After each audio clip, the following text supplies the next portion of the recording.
Welcome into the Week 9 edition of the Fantasy Football Brothers podcast. My name is Blake, and I'm joined with my younger brother Carson. How you doing today? I'm doing very well. I'm ready for some great analysis. Okay, speaking of great analysis, how did our matchup go this weekend? Oh, God. I was wondering what you were going to ask me, so that's what you were going to ask me. So Blake and I faced each other in our main league, and he beat me by, looks like, 17 points. And we were watching the games together Sunday morning, and we talked about it in the Week 8 matchup preview, how the Thursday night recap, how Kyler did not do well for me, and Blake had Hopkins, but it was a bigger loss for me. But Sunday morning, everything was going right for me, and we'll talk about all these players today. But I had Stephon Diggs, Deontay Johnson, Robert Woods, and Michael Pittman Jr. all just, having great starts of the day for me. And then the rest of my team kind of slacked off, and then I was going into the Sunday night matchup down 36 with a little bit of hope because I had Zeke and Dalvin Cook, but it didn't turn out for me. So yes, Blake took the win on this one. Yeah, I took the win in the matchup, but I feel like I lost. I lost Derrick Henry and Calvin Ridley on Sunday. So really, I'm not sure who really wins in that scenario because my roster, I'm in such a bad position this week. I got to fill in 4 different spots just with buys and injuries. So it's a tough look for me moving forward. Yeah, your record may be better, but I like the outlook of my team better, I guess, right now. For sure. Yeah. Well, anyway, let's get on to the actual topic of the show, Week 9. Let's start with the buys. Lions, Seahawks, Buccaneers, and the Washington football team. So let the audience know who they're missing this week. Yeah, and I guess you can add on to anyone I miss. But as far as people that are rostered in most leagues, DeAndre Swift probably is the only super fantasy relevant option on the Lions. With the Seahawks, T.J. Hawkinson too. Oh yes, T.J. Hawkinson. I forget about him because we don't use tight ends. Tight ends. Yes, he's valuable in leagues that have tight ends for sure. Seahawks, Wilson and Carson are both still out, but you got Metcalf and Lockett. The ghost of Tyler Lockett showed up last week. Yes, those are definitely the startable players for them. Buccaneers, there's a whole lot of people. Their entire fantasy offense. Brady, Fournette, Antonio Brown, even though he's been dealing with injuries. Gronkowski, even though he's been dealing with injuries. Godwin, Mike Evans. A lot of people on that team. And on Washington, Antonio Gibson's not looking good, but I guess he's a fantasy relevant option. McLaurin definitely is. Seals Jones has been, but I think Logan Thomas is set to return next week. So, it's definitely the Buccaneers that are the biggest team out of these 4 that you'd be missing the most people from. Do you agree with that? Yeah, for sure. They're a solid offense. I've got Brady and Godwin on bye this week on my own personal team. So, yeah, I'm going to be missing them this week, and hopefully I can scrape things together as the rest of our listeners can as well.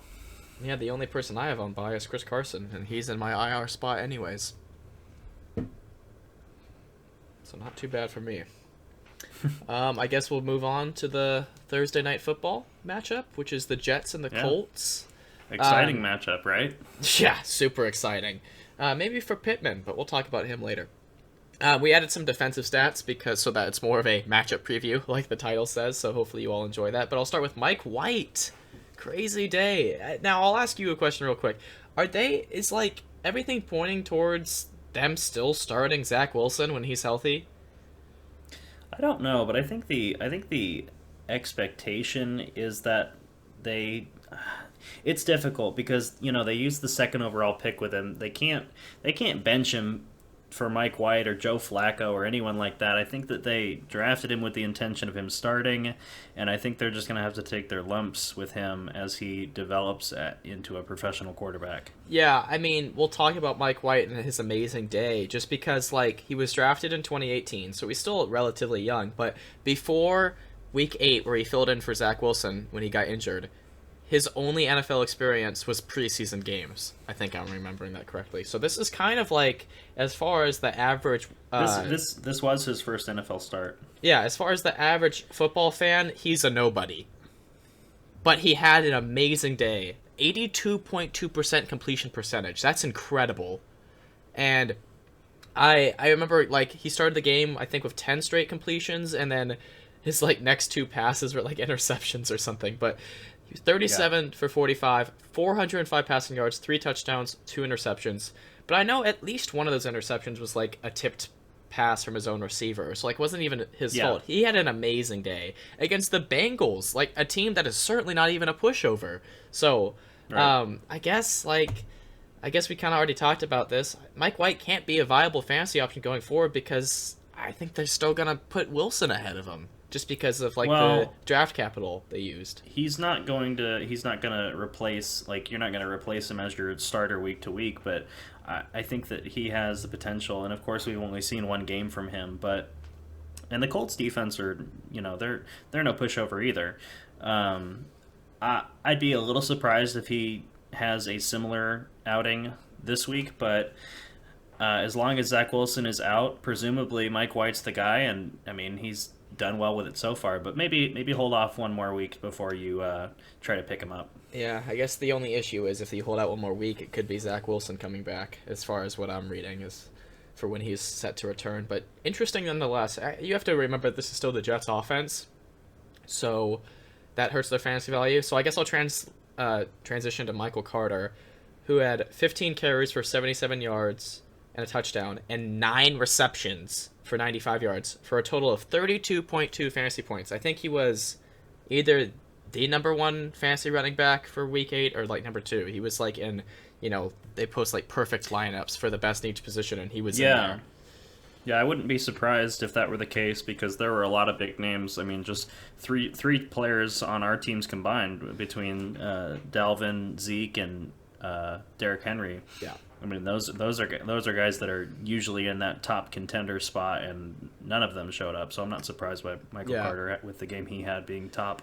And yeah, Carter led the team in targets with 14. I love that. Added his 3rd rushing touchdown of the season. But you have to remember, this is the Jets offense. So I'll ask you, do you think fantasy managers that have Michael Carter, should they sell high on him? Or do you think they'll be able to? I guess is a better question. I think, that would be my concern, is your ability to do so. Obviously, he is on a trajectory that is pretty unprecedented for him so far. So I think, and I'm trying to pull up his recent stats right now. So the past 2 weeks, I mean, he's been in double digits the past 4 weeks that he's played, but also has had a touchdown in 3 of those 4 games. Mm-hmm. It's tough to say. I mean, they're past their bye. I don't know. Let's see if he's... So he was drafted 94th in our league. I think at that draft position, you probably just ride it out. I don't see how anyone is going to be too eager to pick up a Jets running back. He's probably more valuable on your team than anyone else will view him as. That's true. Like, I gotta have Michael Carter. Yeah, I agree. That's probably not going through anyone's mind. We'll move on to the last player we'll talk about on the Jets, Jamison Crowder. Very efficient day for him. 8 receptions, 84 yards, 16.4 fantasy points. Second most targets, only behind Michael Carter. He could be... I mean, if you need some more wide receiver depth, he could be someone you pick up because I'll look at his roster percentage real quick. As long as Mike White is the quarterback, I'm okay with you starting Crowder. And we got to remember, too, that Corey Davis was out this game. That's true. Jamison Crowder, he's played 4 games this season and has been high double digits or high single digits. So he's kind of been up or down.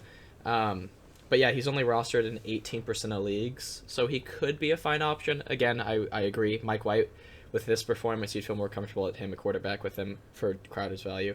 But overall, before we transition to the Colts, and Blake already kind of mentioned this for this matchup, but the Colts are kind of a middle-of-the-road defense. They're no pushover, but they're not like an insanely strong defense. No, they don't scare you at all. Yeah. So middle of the road. And really their rush defenses, they're more formidable if I remember correctly. So yeah, it might have been, but they were overall maybe lower pretty expectations for Carter. Agreed for sure. We'll move on to the Colts. He has that passing game involvement, yeah. Oh, yes, that's good. Move on to the Colts. Jonathan Taylor, 16 carries for 70 yards and a touchdown, 3 receptions for 52 yards, 21.2 fantasy points. Taylor's 5th straight game with at least 1 rushing touchdown. I'd say he's returning, like, from the beginning of the season, you were kind of kicking yourself for drafting him so high, but I would say he's returning his value at this point. Wouldn't you agree? Yeah, if you have a decent record after those first few games, I think that you're happy to have him on your roster now. Yeah. I've continued to ask you about selling high, and I think that he continues to produce week after week. I think it's not as much of a fluke as I was initially expecting. Yeah, since week 4, he's only had 1 game under 20, and that game was 18 points. So his floor seems to be incredible. I will add, he's had a touchdown in every single one of those games, but 3 of those games he's had more than 100 rushing yards. So I think he's legit. I really do. He doesn't get a ton of receptions, but a decent amount to like give him a better floor. He's position rank 3, RB3 on the season, which I think is crazy. Wow. Honestly. Yeah, that's really unexpected. I was surprised he was drafted 14th in our league. I feel like you're probably happy to have him now. So we'll move on to my top performer of last week against Blake, Michael Pittman Jr., who had 10 receptions for 86 yards, 2 touchdowns, 30.6 fantasy points. He was, I think, one of the top wide receivers of the week. I think he was also in that perfect lineup. Led the team in targets at 15. Love that. He's now wide receiver 11, which is crazy. I remember when I was saying that last week, I didn't think he'd have another game with 12 targets if Hilton was there. Hilton didn't do much, and he did more than 12 targets. He had 15. Hilton left that game with a concussion, and he's already been ruled out for this matchup. Yeah, I don't think you can trust him staying healthy, and it's just unfortunate for a player that used to be, wide receiver 1, fantasy-wise, in his prime. I will say, though, even though I want to just ride high on this Pittman news, Wentz threw the ball 51 times, and that's the most times he's thrown the ball this season. Before this game, his season high was 38, so this was like a pretty significantly high throwing game for Wentz. But, I mean, you could just see out there, like, he was looking for Pittman every single play he was throwing the ball, and that's good to see for people that have Pittman. Back-to-back games for Pittman with at least 1 receiving touchdown, and then the Jets defense certainly does not scare you, as they rank 27th in passing yards against, meaning that they give up the most, 275.3 yards per game, passing yards per game. I guess I'll ask, is Pittman legit? I mean, I have a video on this fantasy app saying, is Pittman nearing a wide receiver 1 in fantasy? I mean, what do you think about that? Well, like you said, he's wide receiver 11 on the season so far. He's getting there. Yeah, it's definitely apparent that he's breaking out like you hoped he would, and we did talk about Hilton and how he's not really reliable at this point, so if it's not Jonathan Taylor, it's Michael Pittman Jr. putting up the points. Yeah, I mean, as far as, your second-year breakout candidates, like Justin Jefferson, for example, like, you expected him to do amazing, but Pittman was one of those guys you thought could break out, and he's definitely doing that for what he originally was valued at. I mean, I drafted him 96, so I'm definitely happy with what he's done for me. And then just overall, the Jets defense is very weak, as they rank 28th in total yards against per game, 390.4 total yards per game, and 31st in points against per game, NFL points, that is. They give up 29.4 points, so they allow a lot of high-scoring games. Yeah, they allow a lot of high-scoring games, which is good for Colts players this week. Yeah, so I'll move, and it's in Indianapolis, so that's another added bonus. We'll move on to the first Sunday game, which is the Raiders versus the Giants, and I guess I'll real quick start with Josh Jacobs. Raiders are on bye in Week 8, but in Week 7, pretty sure Josh Jacobs left the game early of injuries, as he only had 6 carries for 29 yards. Luckily for people that started him, he had a rushing touchdown, and then 3 receptions for 39 yards. Monitor his injury status this week. Peyton Barber, for people that have Kenyon Drake, I don't know if, he has more value if Jacobs gone, but actually the game that Josh Jacobs, or one of them that he missed earlier this season, Peyton Barber benefited much more from Jacobs' absence than Kenyon Drake did. They kind of just used Kenyon Drake more as, I guess, a passing option and a receiving back, and Peyton Barber basically had like a 20-plus rushing attempt game in Jacobs' absence, so he kind of just plugs in as the rusher. But it's a good matchup. Giants defense ranks 23rd in rushing yards, given up 123.3 per game, so that definitely does not scare you in this matchup. And real quick, yeah. I guess well, go ahead. I'm going to go ahead and say one thing before we move on to that next one, which is that while, Peyton Barber was kind of the guy in Jacobs' place when Gruden was the coach. Oh, that's fair. Since they moved away from him, Kenyon Drake has been getting a lot more involved.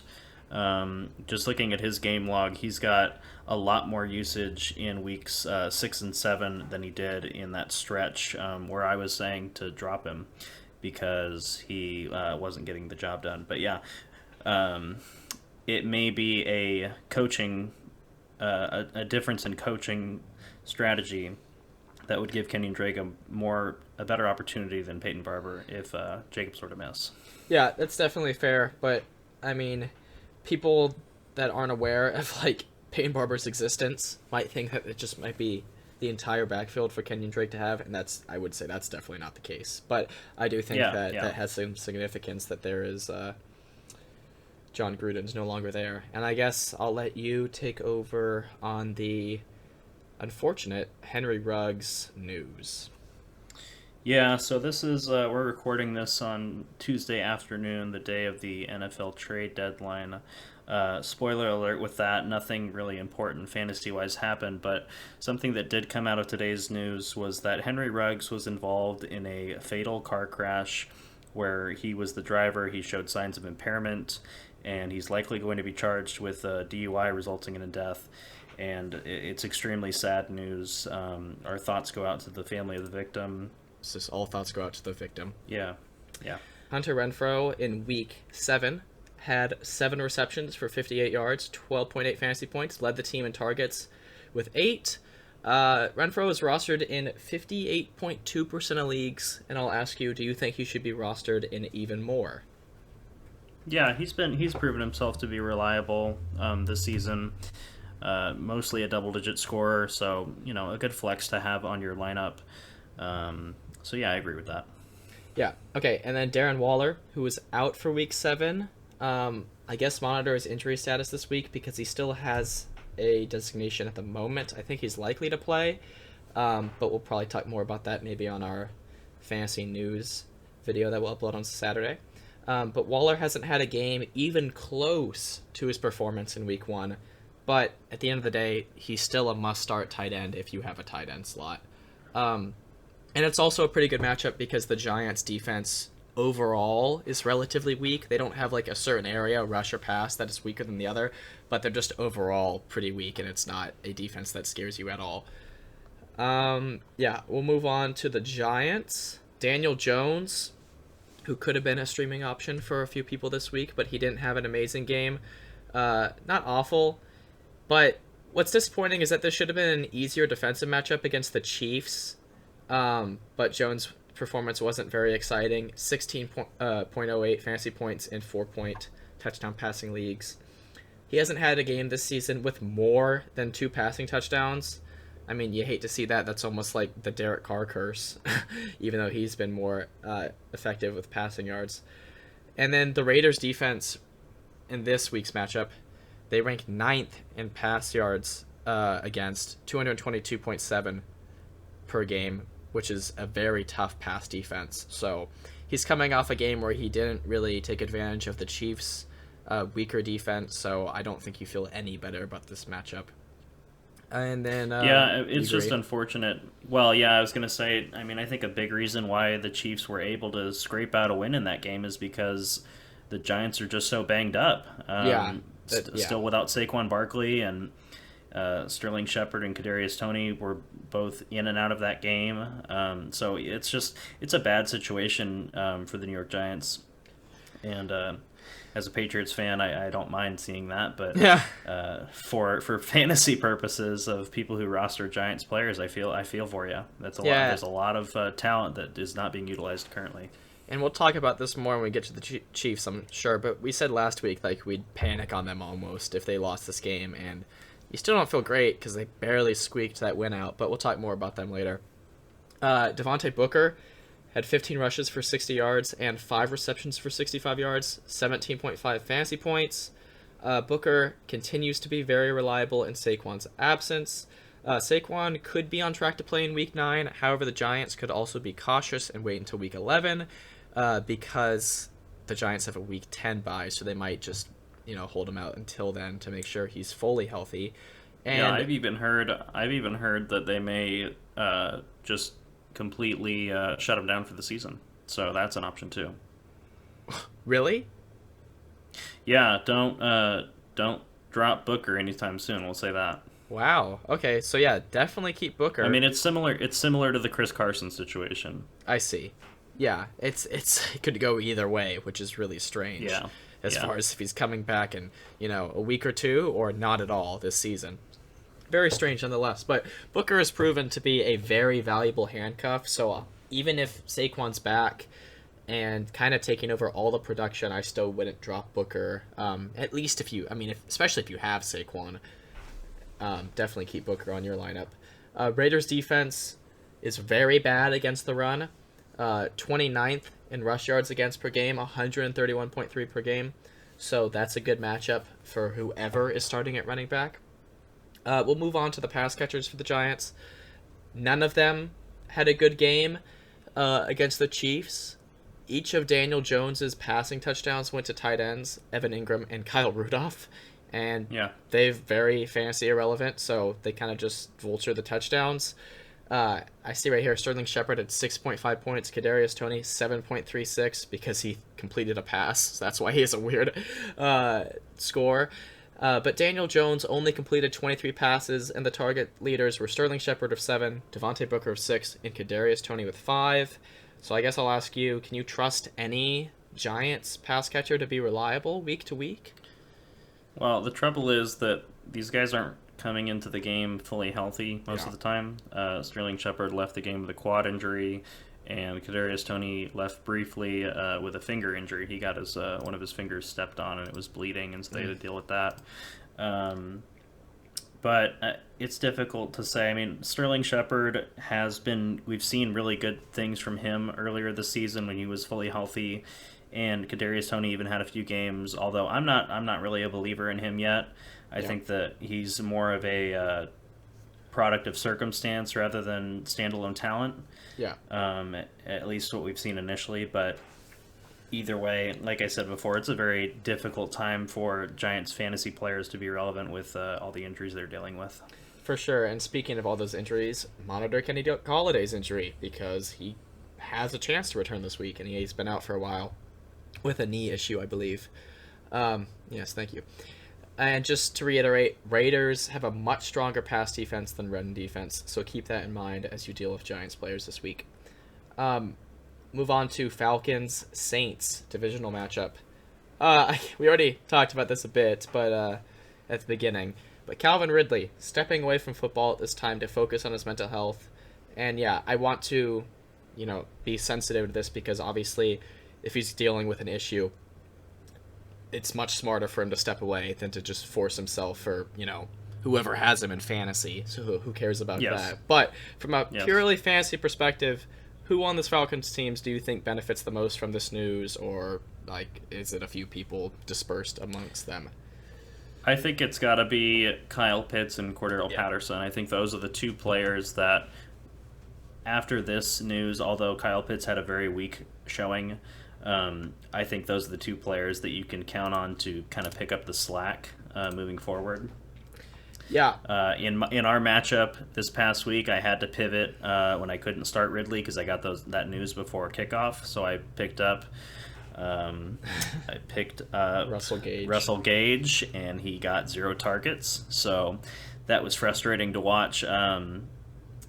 especially in the early slate of games when all your players were going off. But it ended up working out. Yeah, it did. But yeah, it's Cordero Patterson, it's Kyle Pitts. Yeah, I agree with that. And just to reiterate their performances, or I guess to tell you about the performances in Week 8, Patterson and Mike Davis had near identical stat lines.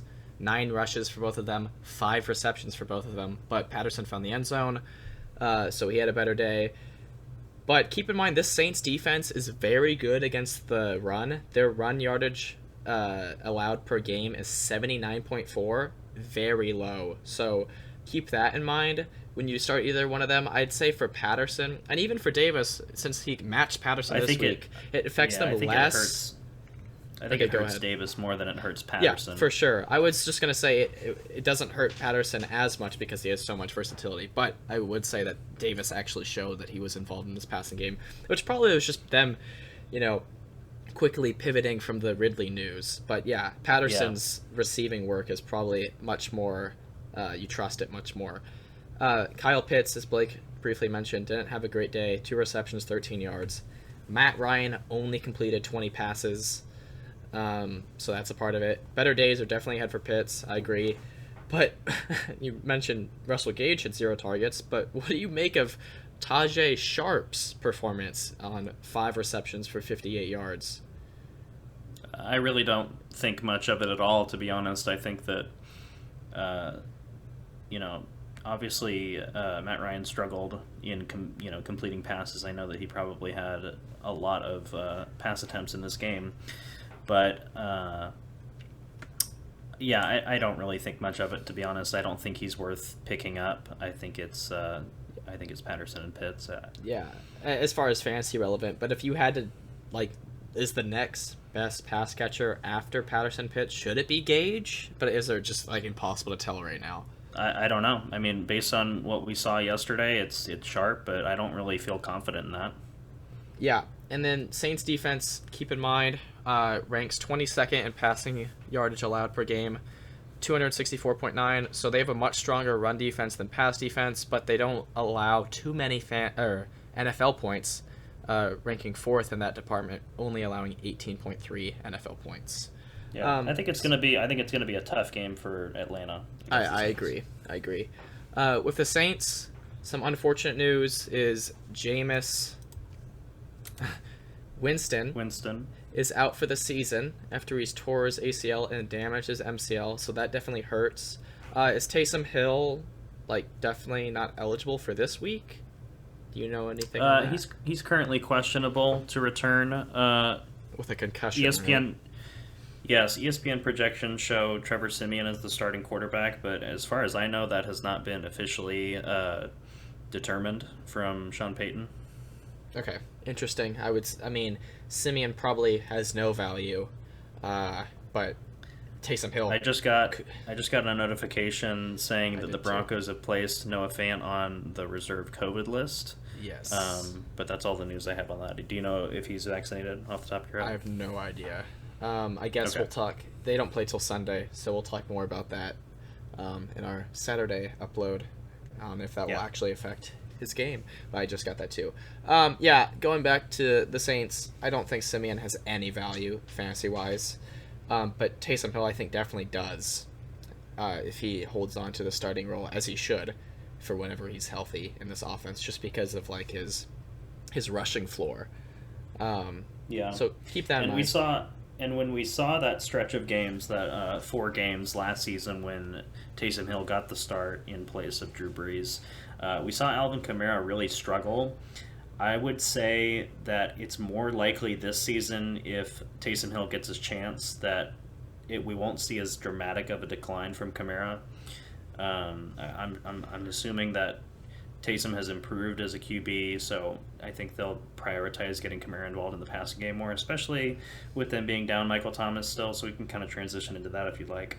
Yeah, sure. I guess I'll just add real quick, Kamara's still a must-start. I think you were getting at that. You feel better with Taysom over Simeon. But yeah, we'll talk about Michael Thomas. You just monitor his injury status this week, because he went from thinking he'd come back after their bye in week 6 or 7. 7? 7 was the expectation for him to return off the PUP. Yeah, and then coming out of the bye, they're like week to week. So he has a fantasy projection, right? So, but you just have to keep an eye on him. I feel like if he's healthy and he's playing, you're definitely starting him. So, I guess that's all there is to say. I mean, the Saints are desperate for pass catchers, and we continue to talk about how Marquez Callaway is a disappointment given his opportunity so far this season. And I think the addition of Mark Ingram allows the Saints to kind of incorporate Kamara more in the passing game in terms of actually lining him up as a wide receiver. I think they've already done that a bit in the pass game with Ingram getting involved on the ground. So, yeah, I would say that once Michael Thomas is active, I think he's a must-start, wide receiver 2 with upside. And, the Falcons' defense, not great. I think this is going to be a blowout. Yeah, and just to emphasize what Blake was saying about them needing more pass catchers, and this, to be honest, could have a little bit to do with Simeon stepping in, but 11 different Saints players registered a target. That just shows that they don't have a go-to guy as far as passing plays. And Michael Thomas would certainly fill that role. Falcons have a stronger pass defense than run defense, but they allow a ton of NFL points, so I agree that this probably will be a blowout in the Saints' favor. We'll move on to Bills, Jaguars. Another blowout, most likely. But we also thought that about the Bengals, Jets last week, so you never know. But the Bills, Josh Allen, 29.46 fantasy points. He's a must-start quarterback. The Bills play the Dolphins, yeah. That game was much in Week 8. It was weirdly close. Weirdly closer than the final score leads you to believe. But it reminded you that this backfield is a split timeshare between Moss and Singletary and Josh Allen. So I don't think Moss and Singletary have any value. At least, I mean, they're probably worth rostering, but as far as just week-to-week value, they don't have any. But that being said, go ahead. Zach Moss, I think, had double digits. He was a double-digit scorer. Yeah, he had a good stretch. He did, and it was a stretch that in just like the past. But even in this past game. I don't think in this past game, he scored 11.8 points. Yeah. Oh, okay. So he didn't have a horrible game. I definitely had a better game than Emmanuel Sanders. We'll move on to that later. I definitely feel better about Moss and Singletary, but just what Allen does, and already like pretty split carries between Moss and Singletary, and then Allen just uses his legs a lot. I mean, what you're alluding to is Allen had 8 carries for 55 yards and a touchdown, so he had kind of like a Singletary-like line. Yeah, basically. He's stealing value from the other running backs. But there could be enough to go around because Jaguar defense ranks 28th. Oh, that's not running. Never mind. I don't think there was enough to go around because they'll probably be using all of their passing power because Jaguars defense ranks 28th in passing yards against per game. But we'll move on to the pass catchers. Stephon Diggs, 5 receptions, 40 yards, a touchdown, 15 points, not bad. But for a fantasy wide receiver 1, his day was kind of salvaged by a reception touchdown, and that was only his 3rd this season. I mean, this is just not the Stephon Diggs that we saw last season. But he's still... certainly not the Diggs that you drafted on draft night. No, he's still returning value, and he's a must-start, but he's position ranked 22. But he's only had 1 game that was single digits, so he has a reliable floor. He's just not, having Stephon Diggs games. He's not having big games like that. A player that did have a big game, though, in Week 8 was Cole Beasley, who had 10 receptions for 110 yards for a smooth 21 fantasy points. Led the team in targets of 13, but Beasley's been weird this season. He's had 3 games with 4 or less targets and 3 games with 13 targets. So he's been interesting. Definitely worth a roster spot. But Emmanuel Sanders, as Blake was alluding to earlier, Sanders had 4 targets but caught none of them. What do you make of this goose egg of a fantasy day for Emmanuel Sanders? I consider it a fluke. I think that Sanders has been very reliable so far this season. So really the takeaway from this is that he had a bad game, but he's been double-digit scoring in the previous 4, and 20 plus in 2 of those 4. So I'm not worried about him, honestly. I mean, some of those numbers have been inflated by touchdowns, but the Bills, like we mentioned, the Bills throw a lot of passes. They throw most of their scores are through the air if Josh Allen isn't running them in. So I'm not worried about Sanders. It's an unfortunate day for him, but I think you fire him back up against the Jaguars. Yeah, I completely agree, and I agree with that too. The Jaguars are a very weak defense, so he should go back up to what he was doing before this week. So we'll move on to the Jaguars. James Robinson left the game early, so monitor his injury status this week. In weeks 3 through 6, Robinson averaged 21.7 fantasy points, so he's been on a very good stretch. So yeah, if he's playing, even though this is a tough defense, the Bills' defense ranks 5th in rushing yards given up per game at 86.6. So it's a tough matchup, but I think he's proven his value as a running back that you're always going to have in your lineup. We'll move on to the only other player I'll talk about specifically. Marvin Jones had 5 receptions for 35 yards, 8.5 fantasy points in week 8. Trevor Lawrence threw the ball 54 times, but Jamal Agnew, Dan Arnold, and Carlos Hyde were the most targeted players. So really weird game. And the Bills defense ranks 1st. They are the toughest team to pass against. They only allow 182.4 passing yards per game. And I guess this doesn't have to be specific to this matchup because it's a really tough one. But in general, do you trust any Jaguars player for fantasy besides James Robinson? I would say trust is a strong word in this case. That's true. The Jaguars have had very puzzling wide receiver output so far. Whenever you think that it's going to be a week for Marvin Jones or even your boy Laviska Shenault Jr., they just don't deliver, and so it's difficult to trust anyone besides James Robinson. I think that's a good assessment. Yeah, and I think the Jaguars are gonna get just destroyed in this game. It's gonna be really hard for them, really hard for Trevor Lawrence. This Bills defense is, in contention for being one of the best defenses in the league overall. So, I mean, at least it's in Jacksonville. Guess that's something. We'll move on to the next game. Browns-Bengals division matchup.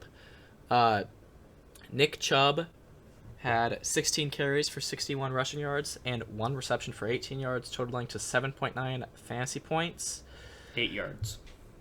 Oh, what'd I say? 18. Oh, yeah, 8. 8 passing yards. 8 receiving yards. Fewest rushing yards in a game this season for Chubb. 0 passing yards. Yeah, 0 passing yards. He didn't do that this game. Fewest rushing yards in the game this season for Chubb, and had a rushing touchdown. Something popped on my screen. Had a rushing touchdown vultured by Dearness Johnson. And the Bengals defense are tough against the run, ranking 7th in rushing yards given up per game, 94.4.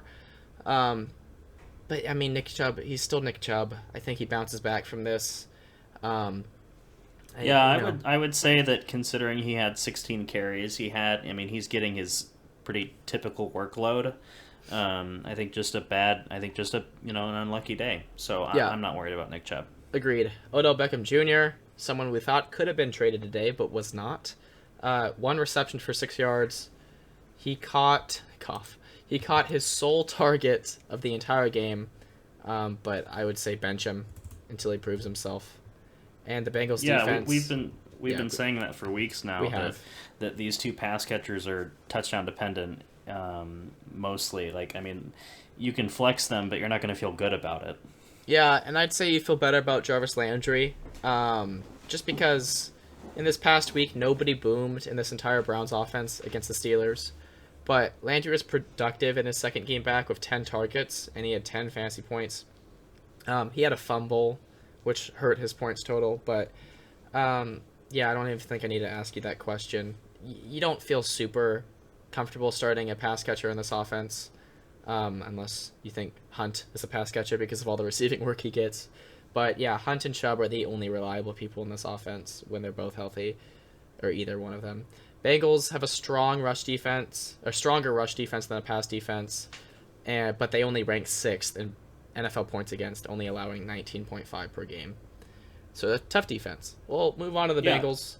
Joe Burrow, weird game against the Jets. Weird loss. Like, they were top of the AFC, I believe, as far as just, like, rankings going into this game. And they lost in New York to the Jets.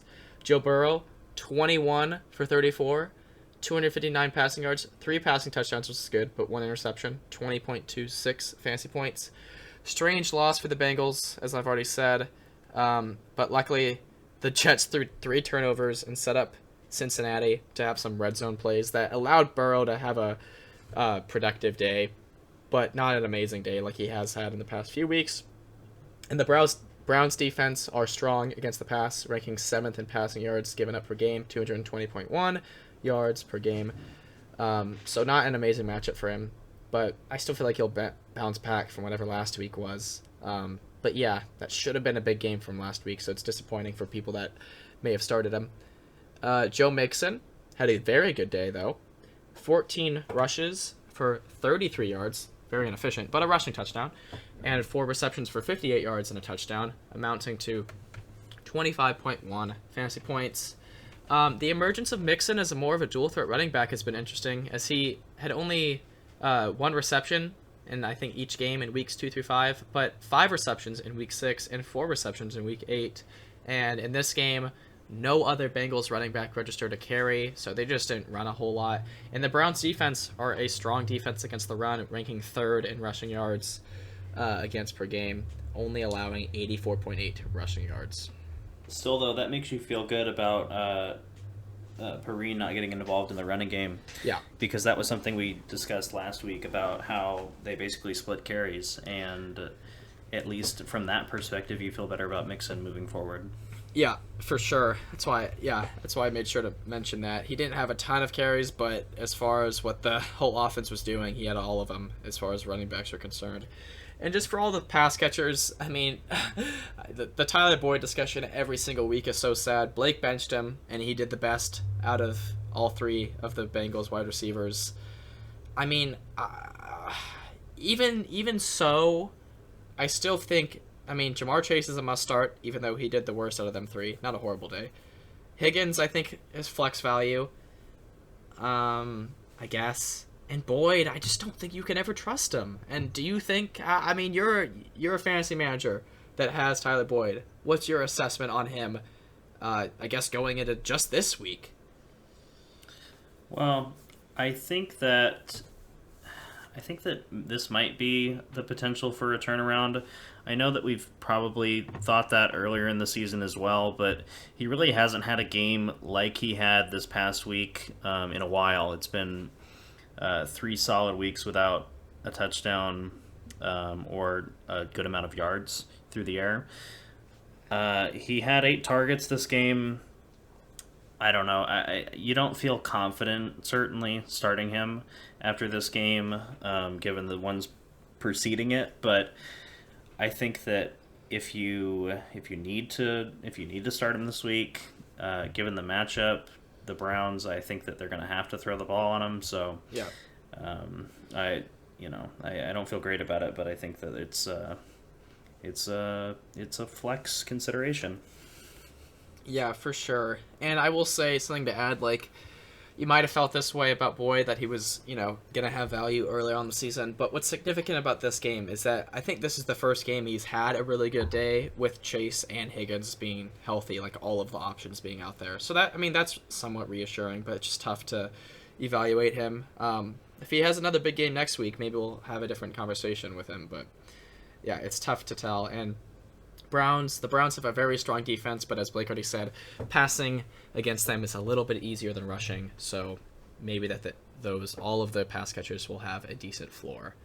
We'll move on to Patriots-Panthers. How do you feel about the Patriots beating the Chargers? We didn't think that would happen.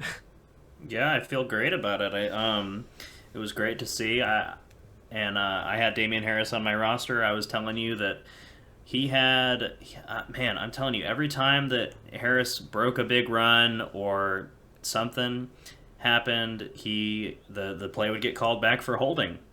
Yeah, I think it was something like it was 1 touchdown, and I want to say like 50 yards, that were turned away from penalties. So he could have had a much bigger day. He's really talented. I like how he's playing this season, and he doesn't have a ton of usage in the passing game, but he is a reliable runner. He's efficient with his touches in that regard. So, and they like using him at the goal line. Like I said last week, I like him as a player. I'm pleased with how he's been performing.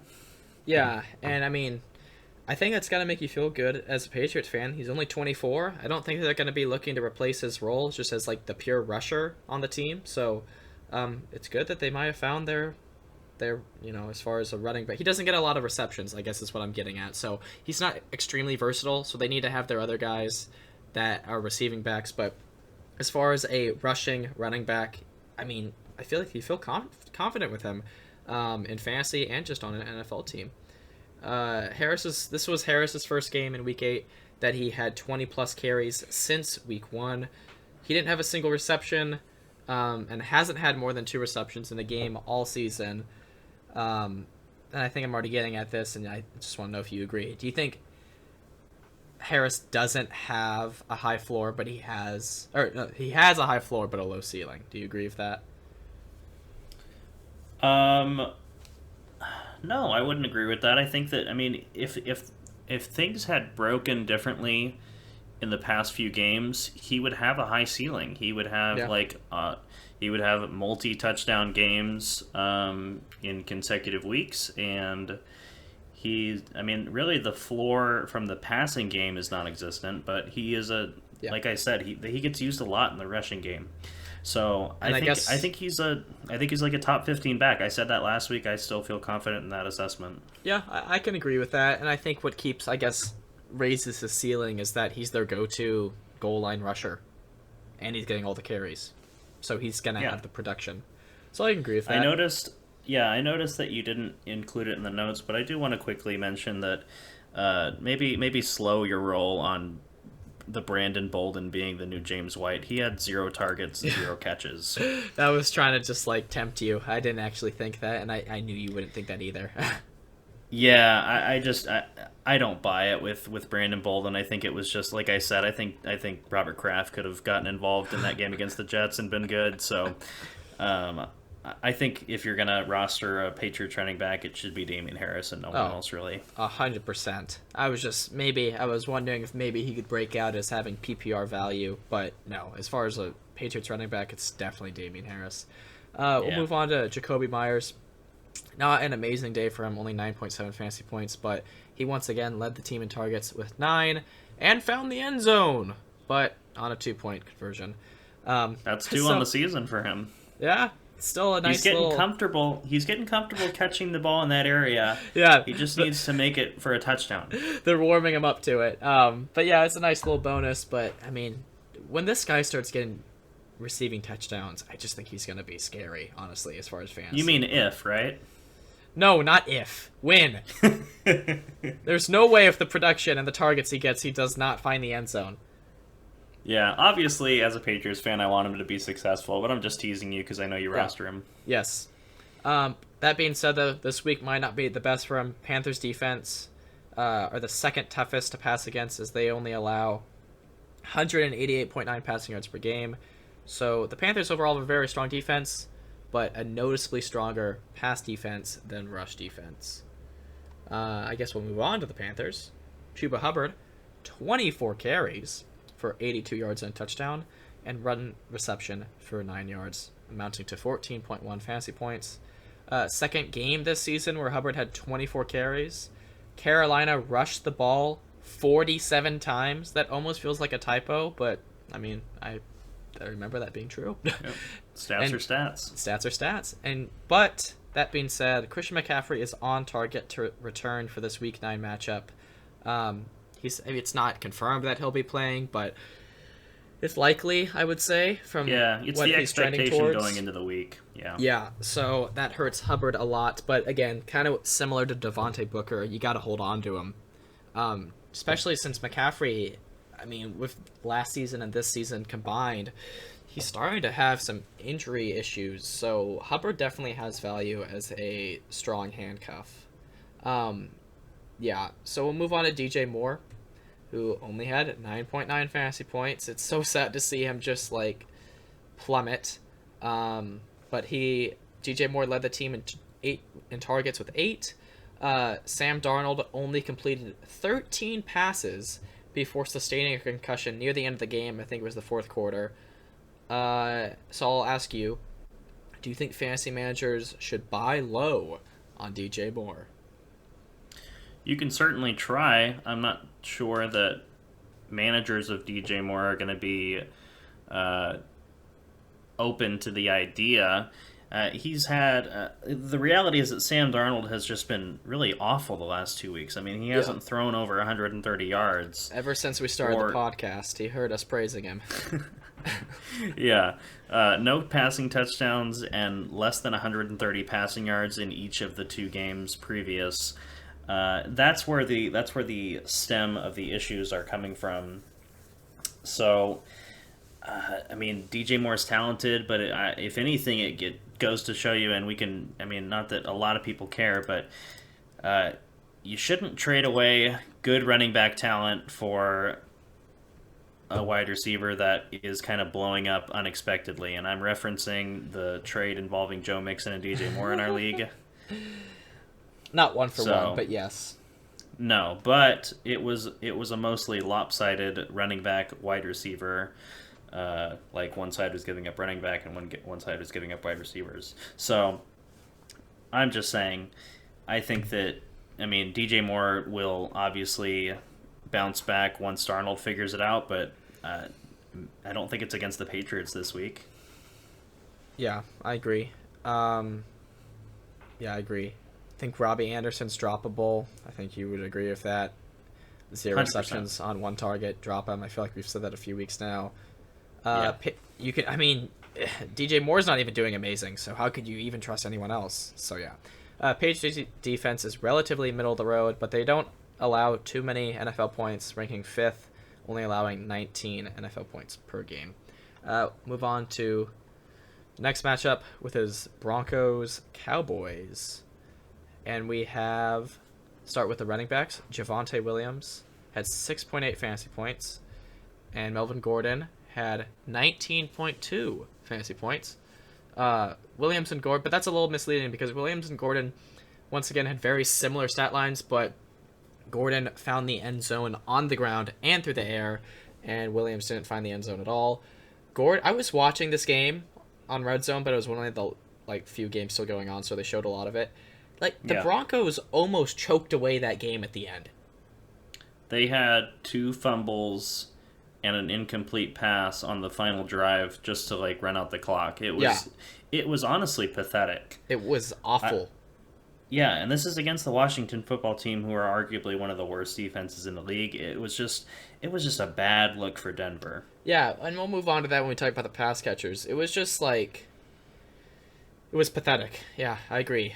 Cowboys defense also ranked 6th in rushing yards against a game only allowing 88.3, so they're strong against the run. Yeah, but we'll talk about Dalvin. Yeah, we did. We'll talk about the pass catchers for Broncos. None of them had double digits as far as fantasy relevant options. Sutton, Judy, and Fant. I didn't even think I would put Tim Patrick in this list, but he did the best out of better than the other 3. So yeah, he's sticking around. I don't know if I buy that, but I guess don't drop him if you have him and you haven't dropped him yet. But a weirdly underwhelming day for every Denver pass catcher in what should have been a great matchup against Washington. No Broncos pass catcher. This was an interesting stat. No Broncos pass catcher saw less than 3 targets, and no Bronco pass catcher saw more than 4 across 7 different pass catchers. So you either had 3 or 4 if you were targeted in that game. Really weird. Bridgewater was 19 for 26 on passing, so he was efficient, but he didn't throw the ball a whole lot. But that could turn around. I mean, you would have thought that this would have been a great matchup for him against Washington. But again, Cowboys defense ranks 28th in passing yards given up a game. So I definitely think that they're going to have another opportunity to throw more. This was the same kind of setup that we had for the football team matchup. So I don't really buy this offense. Obviously Cortland Sutton is the one that you trust the most. Jerry Jeudy's still kind of getting back on his feet with being in actual games. Yeah. And we just learned that Noah Fant might miss this game potentially. So, I mean, there's a lot to discuss heading into the weekend. But yeah, I don't, like we watched the Vikings struggle to complete or to really score any touchdowns, and we'll reference that in a bit. But I think that it's a worse matchup for the Broncos from that perspective. Yeah. So I agree. I would say lower expectations for this weekend, and coming off of their past performance, maybe a little bit better, but also I wouldn't be surprised if it was a repeat performance. Yeah, and since we're talking about matchups, do you have any news on Trayvon Diggs? I thought I read something saying that he avoided a major injury. So was he good for this week, or what's going on? Do you have any idea what's going on with him? I don't know what you're talking about. Okay, I thought I read something. That might be something. We can talk about that later, obviously. Yeah, that might be something. That might be something that comes up in the weekend episode. So stay tuned on that. That would definitely hurt that defense, but yeah, don't know that concretely. But we'll move on to the Cowboys. Ezekiel Elliott didn't help me win my matchup. Only had 11.3 fantasy points. Not a horrible day for him. He was just inefficient and didn't find the end zone. 16 rushes for 50 yards and 4 receptions for 23. But players that were efficient on the Cowboys were their two main pass catchers. CeeDee Lamb had 6 receptions for 112 yards for 17.2 fantasy points.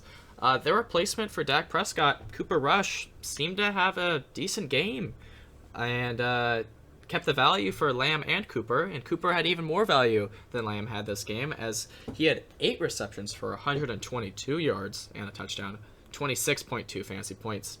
This is Cooper's best game since his Week 1 performance against the Buccaneers, where he exploded. And Cooper led the team in targets of 13, and this was his first double-digit target game since that Week 1 performance. So I think, you trust CeeDee Lamb, he's returning value, and Cooper might be trending upwards too. Obviously, you were still starting Cooper if you had him, but he had kind of a underwhelming patch, I guess I would say, but that could be turning around, and this Broncos defense doesn't scare you. I mean, the Broncos defense is not bad, so I guess I'll just say Broncos have a relatively strong defense. Ranked 6th. Now they're without Von Miller now. Yes. God dang it. Von Miller. Oh, that's so sad. Who got traded to the Rams. Yes, that is probably the biggest news for the trade deadline, but nothing was actually fantasy for players that are in fantasy, unless you have IDP leagues or whatever. But sure. Yeah, that hurts the Broncos defense, who had been relatively strong, but I think you trust. You're rolling out Zeke. Well, they're rolling out. They just got their first win, but they were 4 straight losses prior to that, right? They started the season in that stretch. Yes, I'm not saying that their first win of the season, but in that stretch. Yeah. No, they won 3 straight, lost 4 straight, then won. Yeah. Okay. And it was against the football team. So. Yeah, and their first 3 games were easy too. So. Yeah, I mean the Cowboys. The only player that suffered from Cooper Rush being there, I think, was Dalton Schultz, who only had 2 catches for 11 yards. But I think that it's going to be a good game for the Cowboys to kind of pick on a Broncos team that now has a weaker defense than they previously had. Most likely, Von Miller will be missed. I guess that's all I got. I'll let you take over and talk about the Vikings and the Ravens. All right, let's get into it. So let's start off with Kirk Cousins, who hopefully, considering that you had very few options, if you were able to find a replacement for Dak Prescott, Kirk Cousins was poised to be a good option considering his roster percentage and that. But he really didn't show up for you. 23 completions on 35 attempts. Only 184 yards and a touchdown for 13.16 fantasy points. Did you watch any of this game, Carson? No, but I was following along with it just because I needed Cook and Zeke to do well, and it just seemed like a game that you thought could have been explosive from 2 really good offenses. It was quite the opposite. Yeah, a real defensive struggle for Minnesota, who only had 1 touchdown. Do you expect Kirk Cousins to bounce back this week against the Ravens? I mean, I think he could. Even with that stat line, it doesn't wow you whatsoever. But he didn't have a bad game. Didn't throw an interception. Had a relatively decent completion percentage. Statistically, still did well. He just didn't have the opportunity to get big plays or, score a lot. So I think you do trust him. I mean, at the end of the day, he's still like a QB, a high-end. No, he's probably more of a low-end QB1, high-end QB2. I still think you trust him. It's not like the Cowboys should have been a pushover, and he still didn't have a bad game statistically. So I still think you trust him what he was at. And before. I will reference this, and it didn't really pay off for Bridgewater when it was the case for the football team, but Baltimore now ranks 32nd last in the league for passing yards allowed per game, 296.1 yards. Wow. I mean, if there is an opportunity for Kirk Cousins to bounce back, this has to be the game where he gets it done. I mean, the other part of it is that Justin Jefferson was being guarded by Trevon Diggs, who we mentioned earlier. Completely locked him down for 2 catches and 21 yards, 4.1 fantasy points. I think that is another reason why Kirk Cousins struggled this game, just because Trevon Diggs is he is that guy on the Cowboys secondary. Adam Thielen had a good game on the other side of the field, but 6 catches, 78 yards, 1 touchdown. You're happy with his performance. He's got 6 TDs in 7 games so far. Wow. Are you buying that production? Do you think it slows down? Do you think he can maintain it? I mean, I don't think he can maintain those touchdowns, obviously, but he's still getting the looks and the yards to be reliable. And, I mean, he's been proven to be a target for Kirk Cousins for those touchdowns, so I don't think they're just going to go away. I don't think they're going to be at this rate, but no, he definitely has a high floor. And I just want to say real quick, as we've talked about before with, when one wide receiver goes down on a team, like when we talked about Julio and A.J. Brown in past weeks, this matchup with Jefferson and Trevon Diggs is the perfect example of how, if Justin Jefferson was to miss time, you wouldn't expect Thielen to boom, because then he'd be guarded by the best guy. So this is just a perfect example of that. So sometimes, you got to keep an eye on those matchups, because Jefferson was guarded by their best corner. Yeah. Yeah, that's all I have to say. It's something that we're going to get more into as we improve on these matchup previews about, taking into consideration the defensive players, because although they're not fantasy relevant, you don't usually start them unless in IDP, like you said, individual defensive player leagues. But it's still important to have that defensive knowledge going into weekly matchups. So let's get away from that for a moment and talk about Dalvin Cook. 18 carries, 78 yards. He didn't have any catches, only 2 targets. So obviously a struggle game for Kirk Cousins, like we mentioned, but he's getting the rushing volume. I'm not really concerned about him bouncing back this week. I would say expect more production against Baltimore because the workload is there, like I said. And then lastly, I know we've kind of been on here for a while, but Tyler Conklin did have 5 catches for 57 yards. I think he's a possible streamer at tight end this week. There are several. 3 of the 4 teams have relevant fantasy tight ends, and Conklin's had at least 4 targets in all but 1 game, which isn't great, but considering the matchup, I think he has the potential to do some good things this week. Agreed. And we've been, now that I say this, we've been pretty good with eyeballing those, tight ends that most people don't know that end up doing pretty well. Yeah, that's true. If we hit on Conklin, I think that would make us 3 for 3 between our Ricky Seals-Jones, Pat Freiermuth, and now Tyler Conklin. So we'll see. But and we'll talk about Freiermuth at the end of the show. But let's move on to the Ravens, the other half of this matchup. Lamar Jackson, right off the bat, we can say Minnesota allowed Cooper Rush to throw 325 yards. So would you agree Lamar Jackson's probably a better quarterback than Cooper Rush? Slightly. I think he's a little bit more athletic, at least. Yeah. Not bad for a running back, right? Yeah, not too bad. Yeah, and then with the pass catchers, the matchup doesn't scare you. Marquise Brown, Mark Andrews, you're reinserting these guys into your lineup right off the bat, no hesitation. For sure. All right, let's move on to the Texans and the Dolphins. Game of the week. So, Oh yeah, this is the toilet bowl coming up, boys. Maybe if it was Texans Jets, then I'd be a little bit more excited. But yeah, this is a good game. Yeah, I get it. So, Tyrod Taylor, all jokes aside, Tyrod Taylor, we need to monitor his injury status this week. He would certainly be an upgrade for this offense, as Davis Mills has been okay in Taylor's absence, but Tyrod Taylor was a high rushing floor and still a decent passer in this offense to start the season. So, if he's available, you feel better about that. Moving on to the running backs, it's definitely a committee, and Rex Burkhead was the only one who scored. You cannot roster confidently David Johnson, Philip Lindsay, or Rex Burkhead. So this is I'm firing up Rex Burkhead. No, this is a running back wasteland. I wouldn't touch any of these players on my roster. It's week in and week out. It's Brandon Cooks is the only guy. 6 catches, 83 yards, and a touchdown for 20.3 fantasy points.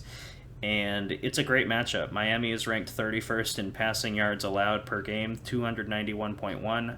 So if Tyrod is in the lineup and Brandon Cooks can score a touchdown this week, I think it's a great opportunity for that particular duo. Agreed. All right, let's talk about the Dolphins. Tua Tagovailoa, 15.2 fantasy points.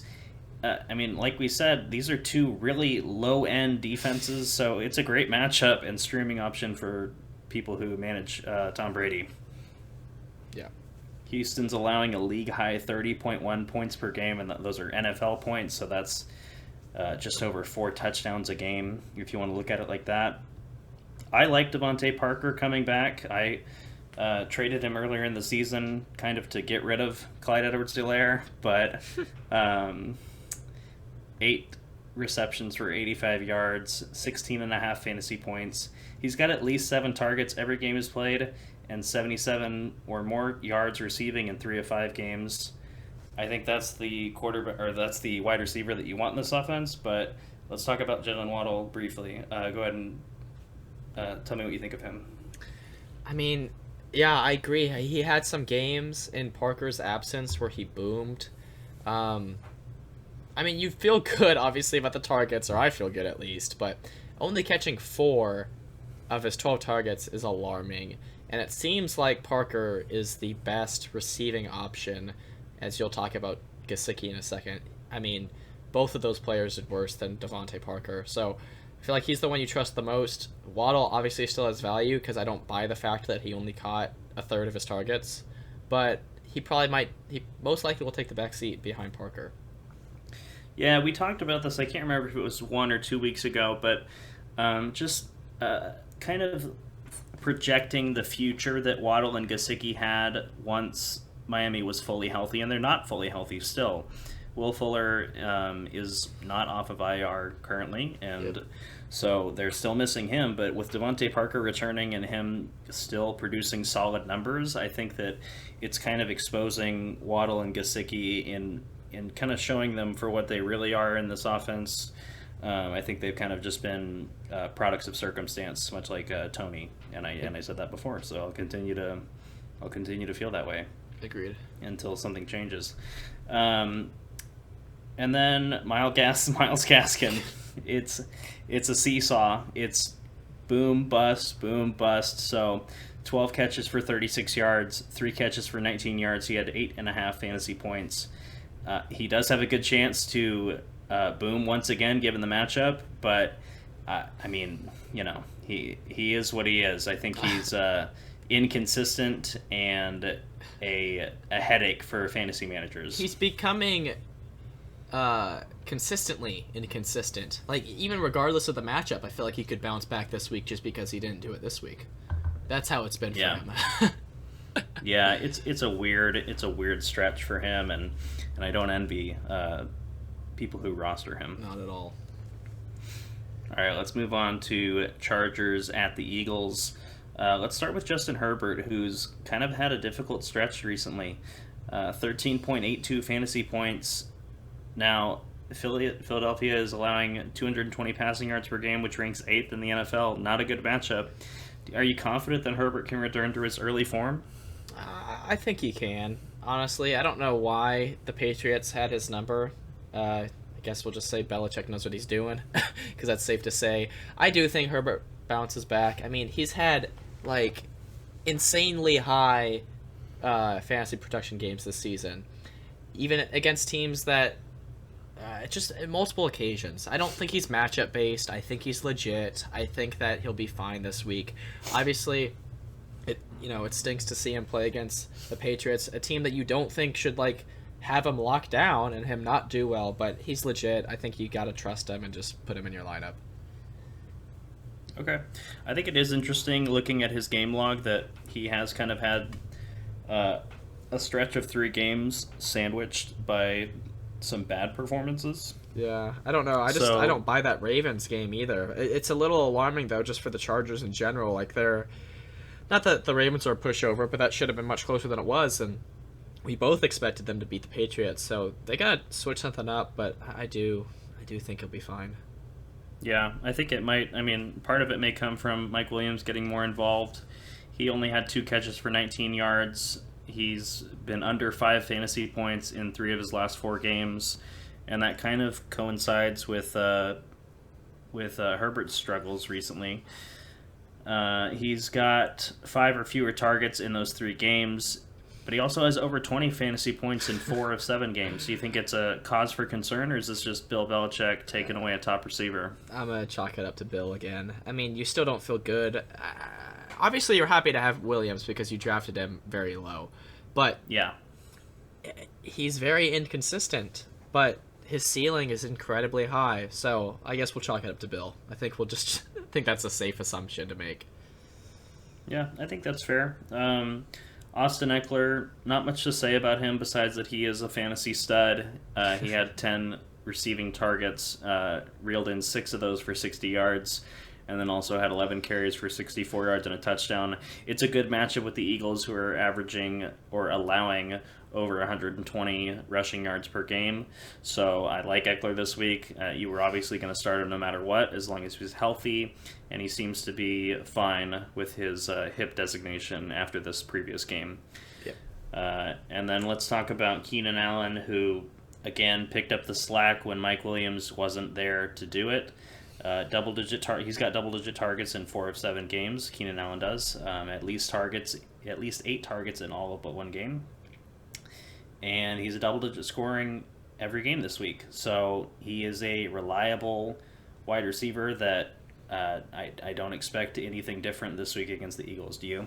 I agree. I mean, it's crazy to think we used to talk about as Mike Williams, surged past Keenan Allen, and maybe in that offense he has, just because that's the guy they look for the most, and that's why Bill Belichick might have targeted to take out Mike Williams. But Keenan Allen is just incredibly consistent, so I feel like you'd have less of a headache rostering him than feeling like you have to start Williams every week. But it's definitely good for Keenan Allen to see him do this well and be this consistent. Yeah, and then Jared Cook.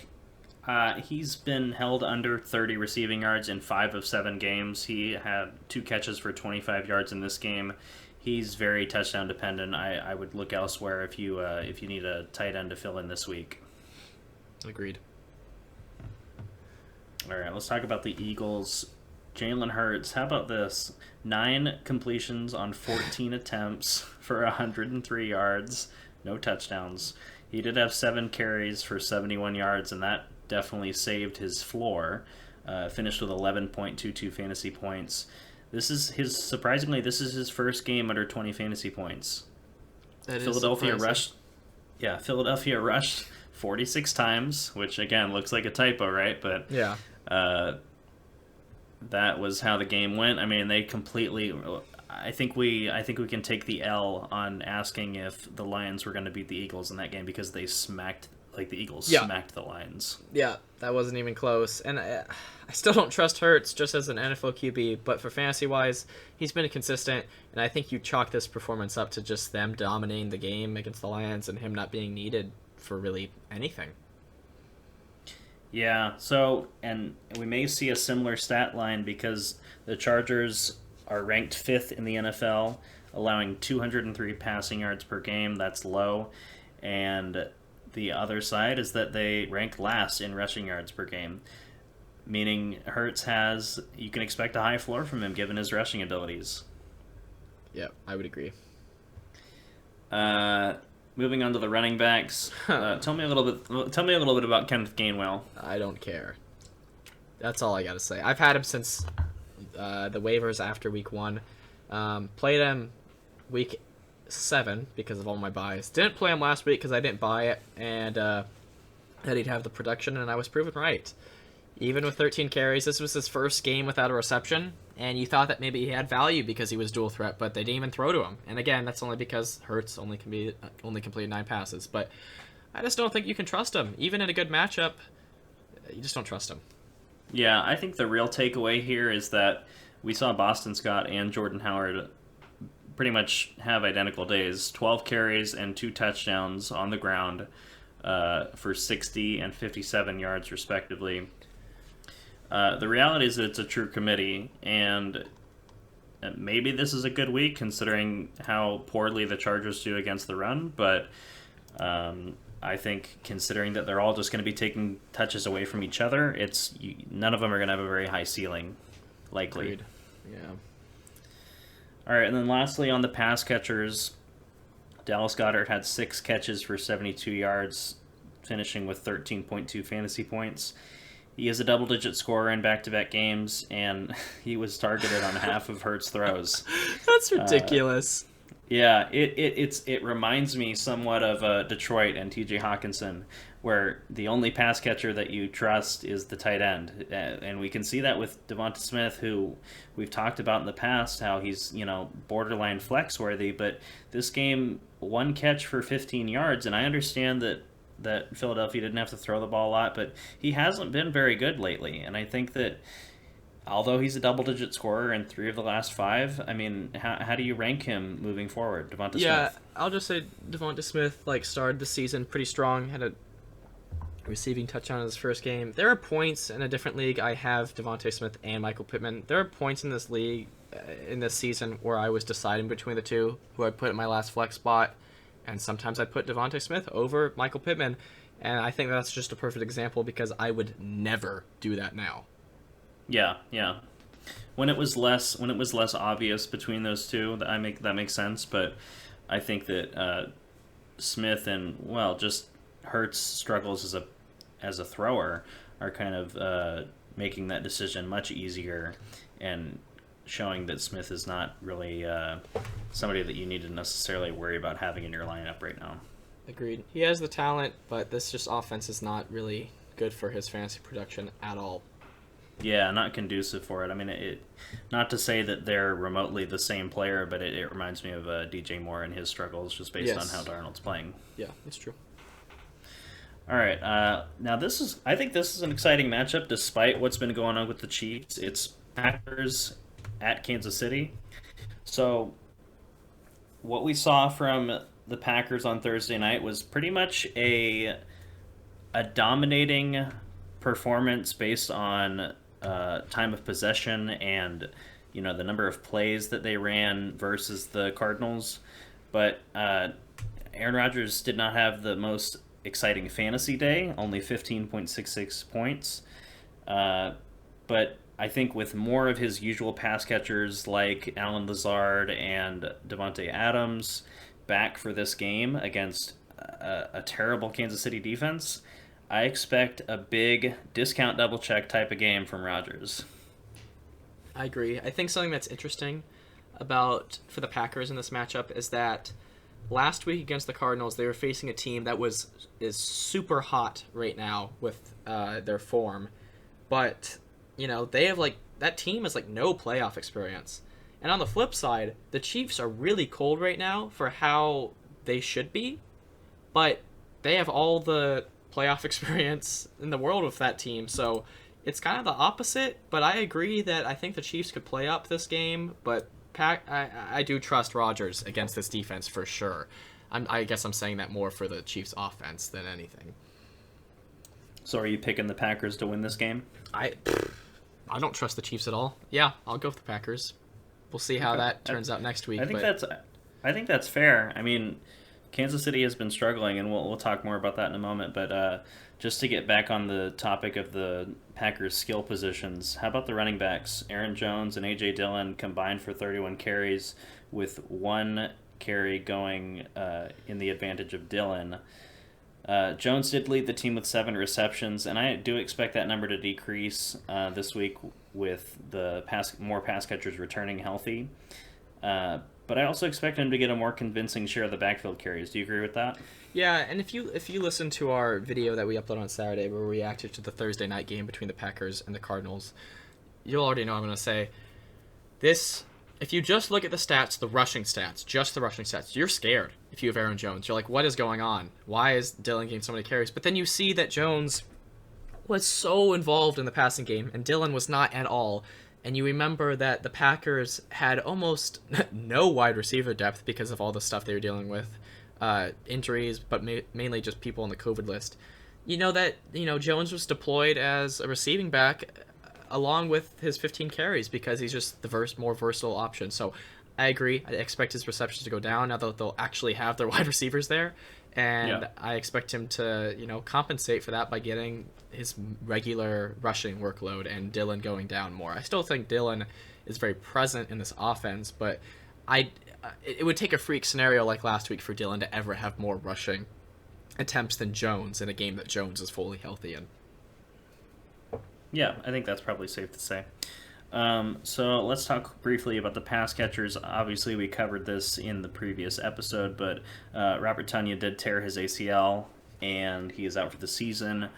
And like we've said, Alan Lazard and Devontae Adams are both off the COVID list, should be available for this game.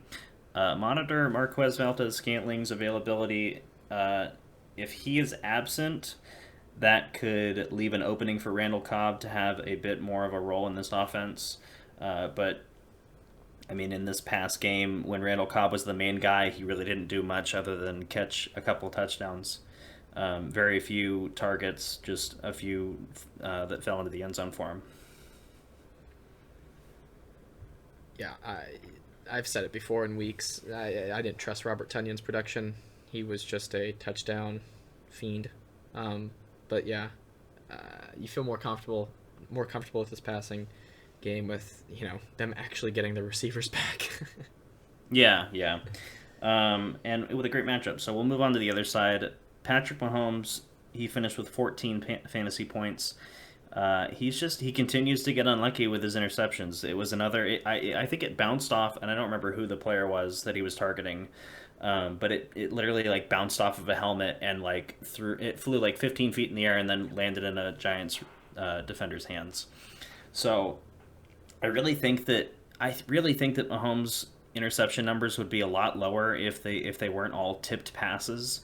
But that's just what continues to happen for him. He had 275 passing yards, only one passing touchdown in this game.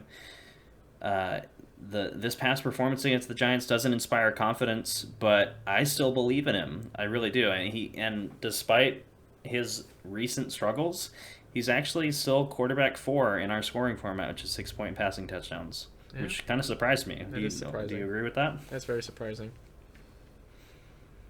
Yeah, all right. Well, let's move on to the running backs. So the running back that led the team was Derek Gore. Who? Yeah, so Derek Gore, I hadn't heard of him prior to this game. He finished the game. I mean, he split carries with Darrell Williams, basically. 11 carries for 48 yards and a touchdown. He finished with 10.8 fantasy points. Darrell Williams had 13 carries and a lot more involvement in the passing game. He finished with 17, I believe. But this is just evidence that there's another player that Kansas City likes getting goal line carries more than Clyde Edwards-Helaire.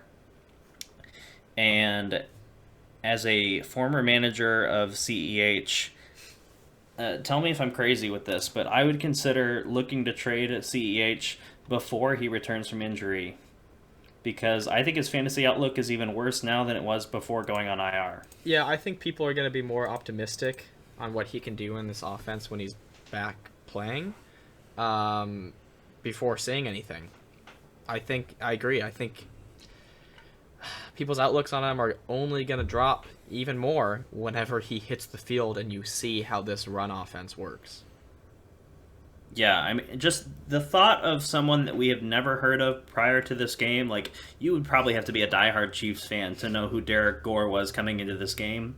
But the fact that he split carries with Darrell Williams and got a goal line rush and scored, I mean, that has to make you worry with CEH on your roster. For sure. Any relation to Frank Gore or Al Gore? I don't believe so on either account. Okay, interesting. Yeah, let's talk about the pass catchers for a moment. Obviously, you like how Tyreek Hill did 12 catches for 94 yards and a touchdown to finish with 27.4 fantasy points. But this is possibly like the inverse of what you would expect from Tyreek Hill. Usually, he's torching defenses for long touchdowns on a few catches, but he had 18 targets this game. What do you make of that? I love it. Yeah, I know your trousers are a little bit moist. Okay. It is unexpected, though. Completely agree. And honestly, I mean, Hill's an outlier as being like a deep threat wide receiver that is also extremely consistent. But he had a game where he was just like a target monster, and I love to see it. It just shows his versatility and why he's a undisputed wide receiver one. He's just extremely talented, and his speed is usually what allows him to be a deep threat, but he just proved that he's just a good wide receiver. Yeah, I think it has a lot to do with how defenses are playing the Chiefs this season. They're usually coming at them with too high safety looks, which prevents Tyreek Hill from getting in single coverage and just beating his man with his speed. And I also think that this 18 target game will be an outlier, much like Darren Waller's was at the beginning of the season, because Kelsey had a very quiet game. He only had 4 catches for 27 yards, and that's very unlike Travis Kelsey. He finished with 4.7 fantasy points because he also lost a fumble. So Kelsey is still the best tight end in fantasy. I think the debate is becoming more, we'll say, acceptable, for lack of a better term, with the conversation between Darren Waller and Travis Kelsey. But I expect more involvement from Kelsey this week. He almost never has back-to-back bad games, so I think you fire him up against the Packers in this week's matchup. Yeah, I completely agree. Even though it's like a matchup you don't feel better about, he's pretty much matchup proof. So I would say it's just more of an outlier in his production than an actual real concern. Yeah. All right, well, let's move on to the Cardinals at the 49ers. Let's start with Kyler Murray, and we talked about this on the Thursday night recap, but monitor his injury status because there are initial reports suggesting he's week to week. I know that you just said he's day to day today. Initial reports suggested that he was expected to miss 1 to 2 weeks with a sprained ankle, so we'll be monitoring that going into the weekend. In the event that he does miss this game, Colt McCoy is the next man up, and San Francisco ranks 3rd in passing yards allowed per game at 196.9. I would take the under with Colt McCoy in the offense, I believe. Yeah, I agree. Yeah, I mean, tough. And I know it's not a high number. Like 197 passing yards is not a high number by any means, but you got to think that with Colt McCoy in there, I mean, I know that this offense has a lot of talent on it, but the quarterback has to be the one to get them the ball more often than not, and so from that perspective, it's not a very positive outlook for the pass catchers if Kyler Murray misses. Agreed. And then with the running backs, this is pretty much these players are kind of the opposite of each other. So Chase Edmonds finishes this game 7 carries for 30 yards and a touchdown, 3 catches, 39 yards. He's got 15.9 fantasy points. Pretty much the only thing similar about these players is their final fantasy point score for this game, because Chase Edmonds has been a double-digit scorer in all but 2 games, despite only having 1 touchdown on the season. So when we said this last week that Chase Edmonds had his first rushing touchdown, this was his first touchdown at all. That's ridiculous. And you're about It's to talk very about James surprising. Conner, so I'll let you continue. Yeah, James. Right. So James Conner is the inverse. He's got 8 touchdowns in 8 games, double-digit carries in all but 2 games, but he's touchdown dependent. He's a touchdown dependent flex, but he is scoring the touchdowns. So what do you make of that? It's like he could be having a career high rushing touchdown season at this rate, a career high rushing touchdown season for elite running backs, and just for any other stat just be absolutely mediocre. It's so weird. And it hurts Edmonds' value a lot because obviously Connor's their goal line guy with that stat line and previous stat lines, but I don't feel comfortable starting him. I just don't buy that he's gonna have 17 rushing touchdowns at the end of the season. Right. Yeah, I mean, I agree with that, but at the same time, I think it goes along the lines with a lot of these Cardinal offensive players that you're just going to have to start them, and because the production is typically there, so you can't. I think you'll drive yourself crazy trying to pick which games Connor will get in the end zone and which ones he won't, because more often than not, it's coming in pairs of 2. 2 touchdowns a game is kind of his like status quo, and then he'll have a game where he has 0 touchdowns. So yeah. If you're starting him, you just have to live with the result, and more often than not, I mean, it's been a good look. Agreed. And then again with pass catchers, and we'll kind of revisit this later in the weekend depending on what happens with Kyler. But if Kyler misses time, I think Hopkins is the only one that's a must start, and I know that's hard to say with how Hopkins played last week, but I mean, just given the talent of the offensive players, Hopkins is above everyone else in a considerable fashion, I would say. Would you agree with that? Oh, 100%. Yeah. Yeah. So if you have other options with Colt McCoy under center, I would consider it other than Hopkins. Yep. All right, and then with the 49ers, Elijah Mitchell, 18 carries, 137 yards and a touchdown, finished with 19.7 fantasy points. He's got over 100 rushing yards and a rushing touchdown in back-to-back games, but on the flip side, 0 targets in back-to-back games. So he's a standard league beast, we'll say. For sure. And I mean, it's reminding me of Damian Harris. I would still prefer Damian Harris, but I mean, wow. 137 yards, like, that's impressive. It really is, and that's not his first week. He's back-to-back weeks with 100 plus rushing yards. I mean, that's news. That's not noise. It just, his ceiling's hurt by not having the receptions. So, I mean, kind of cross-apply a lot of the stuff we said about Damian Harris. I feel better about Damian Harris than Mitchell, but Mitchell definitely still has value, 100%. Yeah, agreed with that. And then let's talk about Deebo Samuel, because he's pretty much the only pass catcher. I know that Brandon Ayuk had 8.5 fantasy points, but Deebo is the guy. 6 catches, 171 yards for 23.1 fantasy points. Now, the thing about this matchup is that Arizona allows the 4th fewest passing yards per game at 198.9, and the 2nd fewest points per game at 16. So I do expect this to be a low-scoring game, especially if Colt McCoy is in at quarterback. So lower expectations from the pass catchers in this game, I'd say. But it's hard to fade on Deebo Samuel with how he's played this so far this season. Mm-hmm. Agreed. Yeah, and then with George Kittle, he has the potential to return to practice this week. Carson, I'll ask you, are you confident starting him his first game back if he's healthy? First game back is difficult. In a league where you have to start tight ends, I'd say you have to be confident unless you got lucky with some waiver pickup. I don't know. If you can, maybe wait a week. But, I mean, I think he at least has flex value. I mean, he's going to be better than a lot of your options. He had a tough start to the season, but I guess if you have reliable people in front of him, even if they might not have as high of a ceiling as George Kittle, if you have reliable people in front of him, maybe wait a week, see what he does the first week back. So confidence a difficult word, but I do think he'll have a better second half of the season for sure than his first half, or I guess the first few games. It's just hard to believe that we're even having the conversation with George Kittle. I mean, he was drafted,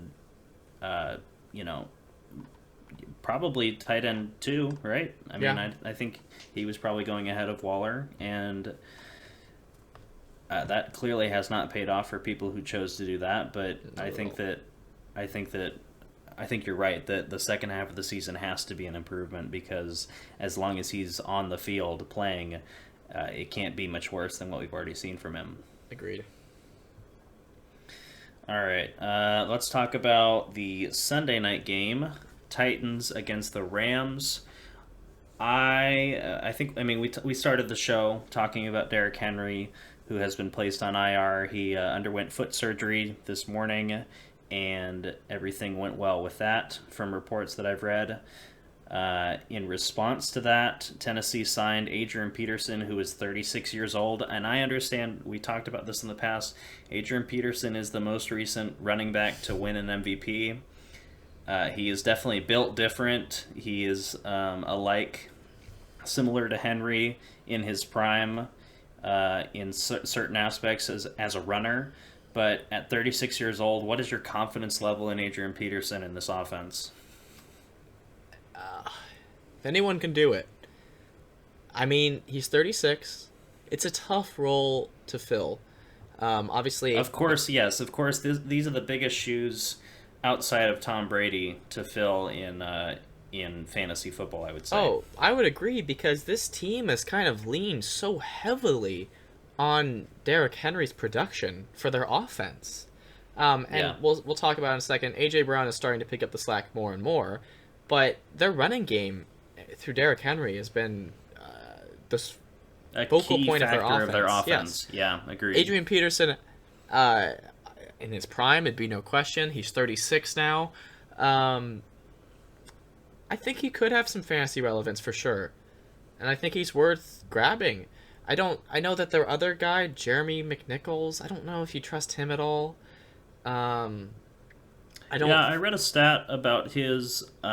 He was actually a 1,000+ yard rusher in college, but again, as we all know, watching these players transition from college to the pros, it's a very different game. And McNichols has good value in the passing game. That's what he's been mostly used for this season so far. So he has that floor to his game. I think it may be an issue of whether Adrian Peterson is in football shape right away, because he hasn't played. He's been a free agent all year long.